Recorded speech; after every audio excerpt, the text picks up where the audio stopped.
Amateurs de course, bienvenue à cette semaine aux courses en ce dimanche 30 mai, le début d'une nouvelle ère pour les gars de course. Bienvenue dans nos studios de Saint-Hyacinthe, dans les quartiers généraux de Driver Performance. Vraiment un privilège de vous retrouver aujourd'hui. Quelques heures seulement après le premier week-end de compétition sur des pistes du Québec, il y a eu de l'action à Vallée-Jonction. Il y en a eu bien sûr à l'Autodrome Granby. C'est là où nous étions en fin de semaine pour la couverture complète du super week-end de compétition vendredi et samedi. On ne sait pas maintenant ce que l'avenir nous réserve, mais une chose est sûre, on a abondamment de choses à vous parler aujourd'hui. En mon nom est Anthony Marcotte, bienvenue à cette semaine aux courses. Tommy Lavallée qui est à ma compagnie. Tommy, pas le choix d'avouer que je suis particulièrement excité d'être ici ce soir. On a mis beaucoup de temps, beaucoup d'énergie pour arriver fin prêt à cette journée très, très importante pour notre projet des gars de course. Oui, il faut savoir que durant toute la saison morte, on avait des messages d'Alex Lajoie qui nous montraient, d'ailleurs on va le recevoir un peu plus tard, là, qui nous montraient l'avancée des travaux ici. Puis évidemment, ça nous donnait encore plus le goût de faire le show ici. C'est bien le fun de faire des shows avec Zoom, là, mais c'est toujours plus le fun de le faire en personne. On avait tellement hâte d'être ici, puis finalement, ça s'est passé tellement vite. C'est comme les courses sont arrivées un peu plus tôt que prévu. Les studios, nous autres, ils sont arrivés pas mal plus tôt que prévu dans le plan qu'on s'était fixé. Mais quand même, là, super content d'être ici aujourd'hui, puis bien content qu'on puisse vous montrer ça là, dès ce dimanche. Alors, à partir de maintenant, on fera l'émission d'ici à Saint-Hyacinthe. Ce sont aussi les quartiers généraux pour toute l'équipe de Donovan Lucier et de Driver Performance, de Driver Academy. Donc, derrière nous, vous avez justement le garage de course. Juste à côté, il y a également le dyno où le service est offert justement aux équipes de course du Québec de venir tester leur moteur. Tout ça est ici et on est en plein dans la boutique de Driver Performance actuellement. Donc, c'est Alex Lajoie, ni plus ni moins, qui nous ouvre les portes de son bureau et nous, on va être installés ici. Et dans un proche avenir, vous le voyez d'ailleurs sur les photos qu'on a prises hier, ici, dans le temps normal, lorsque la vie reviendra à la normale, c'est ici qu'auront lieu les meetings de course. Donc, c'est un endroit parfait, justement, et ce sera aussi un endroit très rassembleur pour notre projet. Oui, vraiment, c'est très le fun, puisque avoir un studio dans un garage de course, ça peut pas être plus gars de course que ça, Anthony. Exact. Là, on nous présentement, derrière la caméra, vous ne voyez pas, mais il y a des sacs, il y a des casques, toute la gamme K1 aussi à vendre, tout ce que Driver Simulation, Driver Performance vend. On a Dyno, comme tu as dit tout à l'heure. Tu as un moteur derrière toi, le moteur de Donovan qui a brisé vendredi soir. Oui. Mais tout de même, là, on est vraiment dans une ambiance de course. Ça sent les courses ici. On a une Formule 1600 dans le studio. Donc, on ne peut pas demander mieux, là. Oui, c'est vraiment palpitant, c'est vraiment le fun. Et d'ailleurs, aujourd'hui, on vous a préparé tout un menu pour revenir évidemment sur toute l'action en fin de semaine du côté de Granby. David Hébert, qui est le nouveau meneur au championnat de la saison 2021 après deux deuxièmes places en fin de semaine. Mais il est ici, déjà arrivé, et ce sera avec nous dans les prochaines minutes pour nous parler de son premier week-end de compétition. Il faut absolument recevoir Dominique Lucier. Il va être avec nous également pour en savoir un peu plus où on se trouve actuellement avec toutes les consignes de la santé publique pour l'avenir de nos courses. Est-ce qu'on ira en course la semaine prochaine ou non? On ne le sait pas encore, mais peut-être que Dominique aura davantage de nouvelles à ce sujet à nous apporter tantôt. Alex Lajoie va venir également nous rejoindre pour nous parler du projet de Driver Performance de Driver Academy. Et puis par la suite, vous aurez les segments habituels. On va revenir sur l'actualité des courses. IndyCar, c'était les 500 000 d'Indianapolis aujourd'hui. Cédric Blondin va être avec nous. On va jaser de NASCAR parce que l'épreuve du Coca-Cola 400 est toujours en cours du côté de Charlotte Motor Speedway. Et on aura en fin d'émission les choix du président des gars de course, Tommy Lavallée, avec des faits saillants de course comme d'habitude. Et vous pouvez d'ailleurs consulter là, tout au cours de l'émission nos différents résultats. Disons, Tommy, qu'il y a eu pas mal moins d'action que d'habitude en fin de semaine. Beaucoup de pluie du côté américain. Oui, il fallait le voir vendredi de la tour des annonceurs à Granby. Lorsqu'on regardait vers les États-Unis, c'était très couvert. Il y a eu vraiment jusqu'à Burlington, il y avait de la pluie partout. Beaucoup de programmes qui ont été cancellés du côté des États-Unis. Vous allez voir que le ticker là, de résultats est beaucoup moins étoffé que la semaine dernière, puisqu'il y a eu beaucoup de cancellations. D'ailleurs, la série Gros Bloc aussi qui est en action ce soir du côté de Weed Sport. On va suivre de ça là, en parallèle avec l'émission. Mais vraiment, c'était plus difficile du côté des États-Unis. On était chanceux à Granby. Il y a eu vraiment là, une météo parfaite. Un peu frais, oui. Mais au niveau là, de la météo du soleil, c'était parfait. Absolument. Donc, entrons dans le vif du sujet et revenons un petit peu sur ce qui s'est passé en fin de semaine à l'Autodrome Granby. L'ouverture, le super week-end, 2 jours de compétition. Et lors des 2 soirées, d'abord, Tommy, très important, mesures sanitaires respectées A1 et plus de 100 voitures sur le site pour les 2 journées de compétition. Encore une fois, Anthony, ça me surprend parce qu'on le sait, c'est pas facile pour les compagnies là, présentement avec la pandémie. Il y a plusieurs compagnies qui n'ont pas de revenus, mais tout de même, les commanditaires reviennent, les équipes s'équipent justement. Beaucoup de voitures, toutes les fois, ça me surprend. Oui, les voitures ont été bâties peut-être un peu plus rapidement qu'habituellement parce qu'on ne s'attendait pas à courir aussitôt que ça. Mais tout de même, là, des très bons pelotons, près de 30 voitures en modifié, près de 40 en Sportsman, plus de 20 en Sport Compact, puis je pense qu'il y en avait 16 en Pro Stock. Mais tout de même, encore une fois, quelle réponse de la part des équipes. Et au niveau des spectateurs, là, je vais vous en parler un peu plus tard dans mes choix du président. Vraiment, là, félicitations à tous ceux qui étaient là, les équipes aussi, vous avez tous respecté les mesures sanitaires. Moi, ça m'a beaucoup impressionné. Les gens de bonne humeur. Incroyable. Ça fait longtemps que je fais des courses, mais c'était particulièrement évident en fin de semaine. Les gens étaient de bonne humeur, avaient hâte de revenir aux courses. Et j'ai vu très peu de gens se plaindre du port du masque. On se doit de l'accepter. On n'a pas le choix, sinon on n'ira pas aux courses. Donc, les gens l'ont accepté et ça nous a donné quand même un week-end tout à fait particulier, de la bonne compétition sur le circuit. Et si on revient justement sur le programme d'abord de vendredi soir, on vous présente des images en ce qui concerne la course de vendredi chez les modifiés. Steve Bernier qui a offert toute une démonstration de son talent. On le sait, les Bernier arrivent souvent cheveux sur la soupe lors des programmes de course. Ça n'a pas été différent pour le premier soir de l'année. Ils sont arrivés en retard et Steve Bernier avait des problèmes de transpondeur. Donc, ça a compliqué un petit peu son début de soirée. Mais quoi qu'il en soit, il a fait vraiment une démonstration de vitesse absolument incroyable. 18e au départ, victoire au quadrillé après 40 tours. Oui, Anthony, lorsqu'ils sont arrivés, nous, on a un petit pool maison. Là, on essaie de deviner l'heure d'arrivée des Berniers. On a beaucoup de plaisir avec ça. Mais ils sont arrivés, ils ont embarqué dans les time trials. Il faut le savoir, là, lorsqu'on fait des programmes comme ça, évidemment, pour ne pas pénaliser personne, on fait des temps chronométrés. Et Steve Bernier n'a pas pu effectuer de temps. Donc, il est parti dernier dans sa qualification, a été chercher une place parmi la course, mais n'a pas été dans les 12 premiers. Donc, il est parti 18e. Et vraiment, c'est une voiture vraiment compétitive. Malheureusement, on n'a pas d'image de la course de vendredi puisqu'on a un petit problème de carte SD. On voyait les images de la course de samedi en modifié. Voilà. Mais tout de même, vendredi, Steve Bernier, c'était incroyable là, à quel point il était rapide. A dépassé David Hébert là, qui menait jusqu'à ce moment-là. Mais toute une course de la part de Steve Bernier. Et lorsqu'il est sorti de cette voiture, il était essoufflé. Je pense qu'il a travaillé très fort pour remonter le peloton.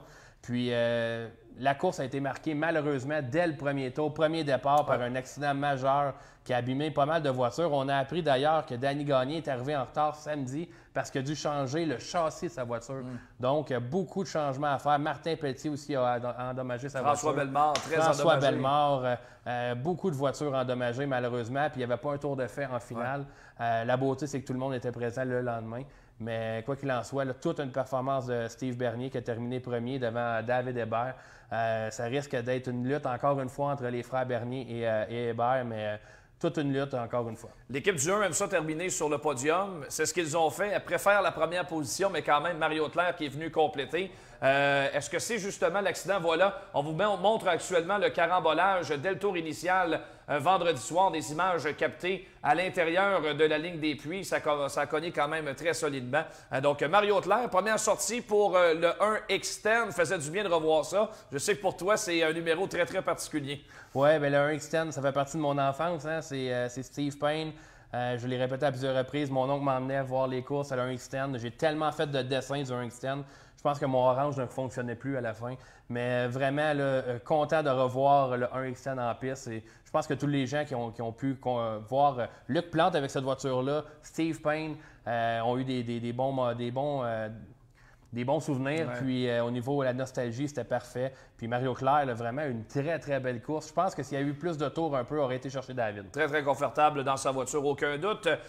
Aux abords de piste, tout de suite après la finale modifiée de vendredi, le collègue Dave Parizeau est allé prendre un brin de jasette avec le gagnant Steve Bernier. On s'en va écouter ça. Beaucoup de recherches, on s'est creusé la tête. Je pense que ça va porter fruit cette année. Chapeau à ma gang. On travaille tellement fort là-dessus.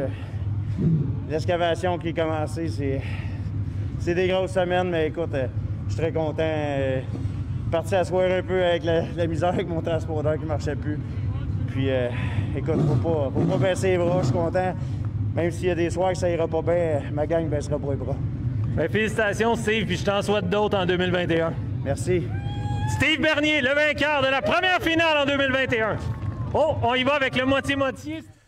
Voilà pour les propos de Steve Bernier. Mon coup de cœur du programme de vendredi, Tommy, a certainement été le duel épique auquel on a assisté en Sportsman. Quelle bagarre entre Cédric Gauvreau, l'éventuel gagnant, et Samuel Charland. Oui, on ne s'en cachera pas, Anthony. Là, si on nous avait demandé avant le programme qui on pensait qui était pour se battre pour la victoire, peut-être que Gauvreau et Charland n'auraient pas fait partie des choix, mais tout de même, là, c'était incroyable de les voir lutter. Oui, on se respectait sur le circuit, mais on ne se faisait pas de cadeaux. Des slide jobs, vraiment. Samuel Charland, pilote d'asphalte, on le sait, très talentueux. C'est toujours une période d'adaptation, mais je pense qu'il est arrivé là, en Sportsman. Puis Cédric Gauvreau, là, vraiment là, surpris. Première victoire pour le pilote de Gatineau au Québec. Il va être à surveiller d'ici la fin de la saison. Oui, c'est une voiture qui est flambant neuve, qui a été préparée par l'équipe des Berniers, justement, au cours de la saison morte. Et Gauvreau a été très rapide toute la fin de semaine, au pied du podium, en 4e place hier soir dans une finale de 30 tours. Mais Samuel Charland, vraiment, vraiment impressionnant. On sait qu'il est le beau-frère de Félix Murray. Il y aura assurément une belle rivalité entre ces deux-là au fil de l'année, parce que Sam a eu le dessus dans le programme de vendredi, et c'est Félix qui a été meilleur hier. Dans la finale de 30 tours à Grand Bay. Donc, salutations à Sam Charland, m'a beaucoup, beaucoup impressionné. Et il n'y a aucun doute dans mon esprit qu'il va faire partie des prétendants à la victoire à partir de maintenant. Oui, il va falloir le surveiller. Évidemment, on a également William Racine qui va être à surveiller. Excellent pilote. Alex Lajoie, malheureusement, qui a eu des problèmes lors des 2 courses de la fin de semaine. Mais on va avoir encore beaucoup de pilotes là, qui peuvent aspirer à la couronne. Kevin Racine a laissé libre. Là.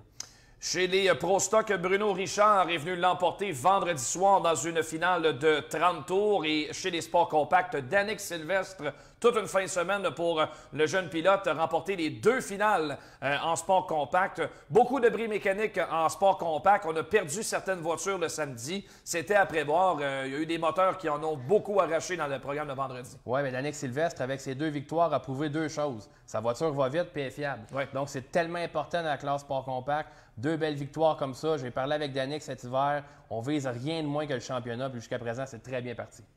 Samedi soir maintenant, allons voir des images de cette finale épique de 75 tours chez les modifiés. Quelle finale on a eu, Tommy, honnêtement, c'était tout un show. Du début à la fin, ça a été bon. Piste extrêmement sèche. On a commencé ça de bonne heure, sous un soleil radieux et en plus, il y avait beaucoup de vent. Donc, c'était impossible de garder du collant dans cette piste-là. Et vous le remarquez, là, c'est encore là, plein de clarté lorsqu'on a débuté la finale de 75 tours. Mais détrompez-vous, ça n'a pas été une course de train, mais loin de là. Quelle bagarre on a eu. Ça a été extraordinaire comme finale. Oui, puis dès le départ, on a eu quand même des changements puisqu'on a vu David Hébert passer 6e puis a reculé assez rapidement, avait des problèmes avec sa voiture, a causé un jaune, a été dans les puits, a fait des réparations et a remonté. Vraiment, mon coup de cœur dans cette finale-là, oui, on a eu une belle victoire de la part de Steve Bernard devant David Hébert, mais Alan Terrien, quelle course pour lui, Alan. On le sait, il ne vient pas souvent à Grand Bay. Le vendredi, c'était un peu plus difficile, alors qu'on voit là, présentement l'accident sérieux de Mathieu Boisvert. Mathieu Boisvert qui est rentré dans la courbe numéro 3 et l'accélérateur est resté pris au fond. Donc, ça a rentré très solidement dans le mur. Pour en revenir à Terrien, là, très belle course de sa part. Il faut le dire, Alain Terrien, c'est un des pilotes qui excelle le plus lorsque les conditions sont sèches. On l'a vu à Drummondville contre les gros blocs, alors que c'est super sèche, est en mesure de faire fonctionner son 3,58. Mais quelle lutte à l'avant! Steve Bernard a dépassé les deux Bernier. Les deux frères se battaient pendant un bon bout de temps, puis à un moment donné, Bernard est venu mêler les cartes. Oui, puis on a vu Steve avoir des difficultés pour le reste de la course, mais là, au moment où est-ce que Steve Bernard a passé les deux Bernier, les deux étaient encore très rapides. Puis Bernard avait vraiment la voiture à battre. On a vu Hébert faire toute une remontée. D'ailleurs, Anthony a dit que c'était une de ses meilleures performances. On va pouvoir en discuter avec lui. Mais reparti 27e, remonter ça, était tout juste dans le derrière de Steve Bernard, en arrière, dans le bumper. Ils sont arrivés dans les voitures un peu plus lentes. Ça a été un peu plus difficile pour David. Il est revenu au dernier tour, a tenté l'extérieur, mais il n'y avait plus vraiment rien dans le milieu de la piste.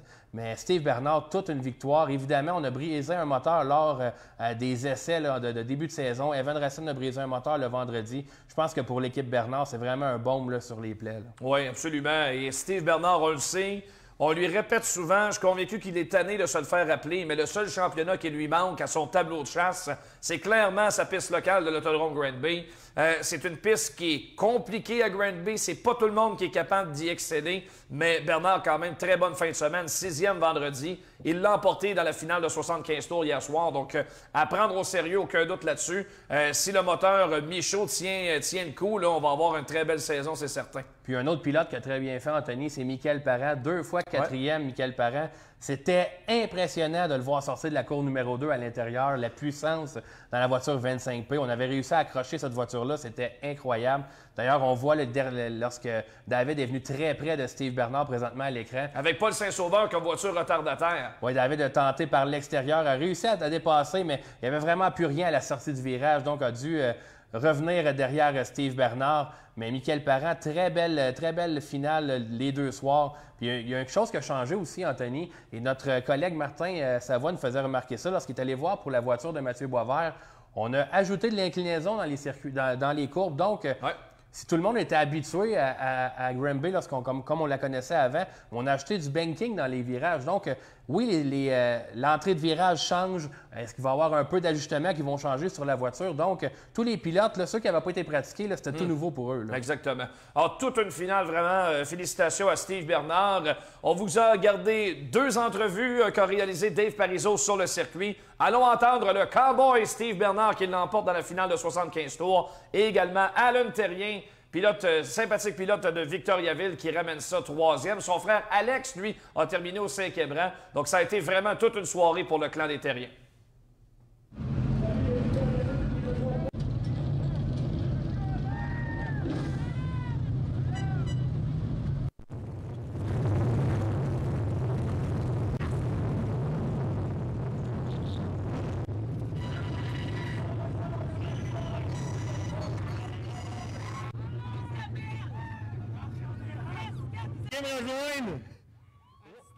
Oui! Steve, quelle course! David était très fort, tu as réussi à tenir ça. Tu avais une super bonne voiture. Ça doit faire du bien parce que les 2 dernières saisons ont été plus difficiles, mais ce soir-là, tu as été chercher toute une victoire. Ah oui, ça fait vraiment du bien. C'était une track qui était super capricieuse. Quand le jaune est tombé puis que je m'en allais rapprocher Steve puis que là, il m'avait vu, j'étais déçu. J'ai dit, hey, il va voir ma ligne. Tu sais, c'est des gars super intelligents. Et j'étais sûr qu'il était pour la voler, puis il a décidé de remonter, fait qu'il m'a laissé le champ libre. Surprendre François, ben écoute, ça, c'est le best, là. Il était en avant, puis il roulait, là, je suis super content, fait que... On a eu toute une soirée, je veux remercier mes commanditaires, c'est sûr, Robert Bernard, .s, Châtel, RPM, Michaud. Michaud, je veux vraiment te remercier, puis c'est pour toi celle-là, parce qu'il a remonté le moteur à mon field dans la nuit pour qu'il puisse courser. Donc, sur ça, merci Papa pour le setup, puis... J'espère que vous avez aimé ça! Le cowboy, Steve Bernard! Avec le papa Clément qui est très content. Alain, t'as connu tellement de malchance. À Granby, vous venez pas sur une base régulière, mais là, ça va te donner le goût, par exemple, avec une 3e comme ça. Ouais, ben j'en avais parlé avec Dom un petit peu cet hiver. J'aimerais ça venir le plus souvent, je travaille, mais là, j'ai un bon boss et des fois, il dit si tu veux y aller, tu y vas. Fait que j'aimerais ça venir plus souvent, plus régulier. Question d'être dans le game autant qu'eux autres qui jouent vendredi, samedi, dimanche. Tu sais, c'est moi un soir, on vient, c'est plus dur, mais là, à Granby, elle fait du bien en tabarouette. C'est comme une victoire pour nous autres. Écoute, ça a été toute une fin de semaine pour la famille Terrien parce qu'Alex a très bien performé. Malheureusement, des petites bad luck. Ce soir, ben, vous finissez très proches les deux. Ah ouais, on n'est pas loin là, de la coche. Là, tantôt, on était mêlés un petit peu. On est allé voir François Bernier. Je remercie François. Il ne gêne pas, il nous aide, puis il nous bullshit pas. Il m'a aidé pour la finition, puis en finale, ça a apparu. Alex, hier, il a bien performé, la bad luck encore, mais ça se place tranquillement. Là, si on commence à courser autant que les autres, là, je suis capable d'être dans le game en masse en masse. Ben, félicitations, Alan, puis je suis content de te voir le sourire à travers le masque. Alan Terrien qui termine 3e ce soir.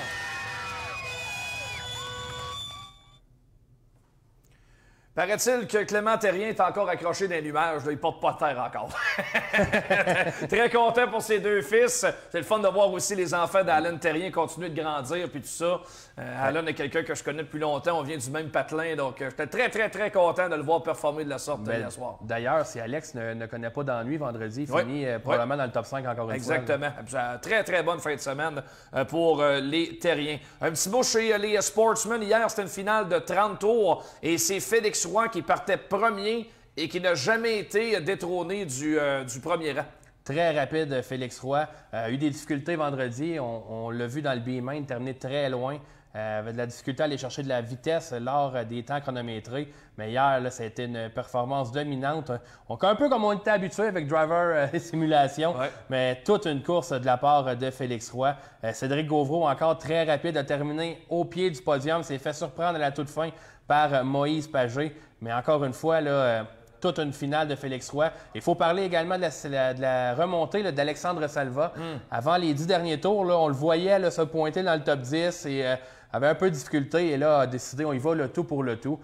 Vraiment, là, a surpris tout le monde. On le voit complètement à l'extérieur alors que tout le monde était sur la ligne intérieure. Ça lui a permis d'avancer. Il a été placé deuxième. Très bon résultat pour celui qui n'a pas couru de l'année l'an dernier. Donc, c'est sûr que c'est très satisfaisant. On voit le premier carambolage de deux qu'il y a eu du côté des Sportsmen. Raphaël Goujon, il y avait Carl Letendre également, Ariane Imbeau, Steven Lajoie et Christopher Cordeau. Et un peu plus tard, il y en a eu un autre impliquant Alex Lajoie, donc on va parler tout à l'heure. Mais malheureusement, ça va coûter cher pour certains pilotes en Sportsmen. On avait quand même beaucoup de dommages. Oui, alors belle victoire de Félix Roy qui va chercher un très beau podium devant Alexandre Salva et Moïse Pagé qui pilotait l'ancienne voiture de Claude Brouillard, le numéro 3, que vous venez de voir passer. C'est lui qui est venu terminer en 3e position. On parlait justement des accidents. Bon, il y en a eu quelques sérieux au cours de la soirée de samedi. On parlait tantôt de l'incident impliquant Mathieu Boisvert. Malheureusement, nous n'avons pas le vidéo de l'accident. On vous a montré des photos. Beaucoup de dommages pour le bolide de 73 JR. Alex Lajoie très endommagé également.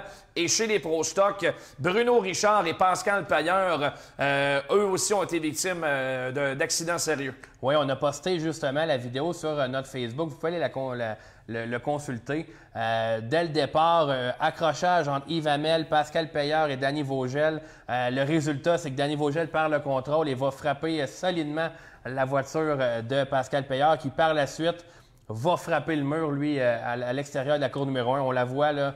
D'ailleurs, la course, on va peut-être voir la reprise un peu plus tard. Ça, c'est le premier départ où on a vu Serge Vallée échapper la voiture là, dans le premier tour. On a frôlé la catastrophe alors que personne n'a eu de dommages cette fois-là. Mais par la suite, vraiment un accrochage sérieux qui a envoyé, on le voit là, qui a envoyé Pascal Pailleur dans le mur.